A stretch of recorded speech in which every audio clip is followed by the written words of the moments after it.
భౌతికత్వం మీద కానీ, ఆధ్యాత్మికత్వం మీద కానీ సంపూర్ణ ఆధిపత్యాన్ని పొందటానికి ఏదో ఒక పద్ధతి ఉండాలని వ్రాశావు. ఒక కర్మాగారం పనిచేస్తున్నప్పుడు యంత్రం నుండి శక్తి వచ్చి ప్రతి భాగాన్ని తిప్పుతుంది. తిరుగుతున్న దానిని అదుపులో పెట్టాలని నీవు దాని చక్రాన్ని పట్టుకోవడానికి ప్రయత్నిస్తే దాని ఫలితంగా నీ చేయి నలిగి ముక్కలవుతుంది.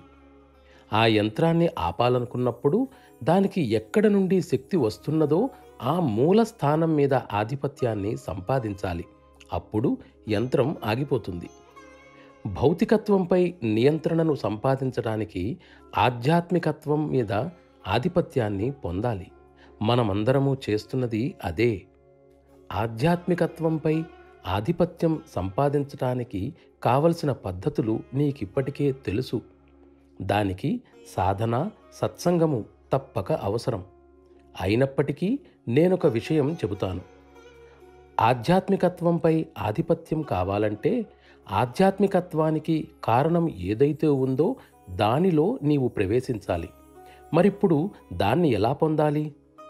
దాని పవిత్రత, స్వచ్ఛతలతో శక్తివంతమయ్యే విధంగా మనము దానివైపు తిరిగినప్పుడు మన చుట్టూ ఉన్న వాతావరణం మారుతుంది. సహజత్వం నెలకొంటుంది. నీవు ఏది కోరినా అది జరిగి తీరుతుంది. ప్రియ సోదరా, నీవు తేలుకుంటూ ముందుకు వెళ్ళు. తప్పకుండా మూలాన్ని చేరుకుంటావు.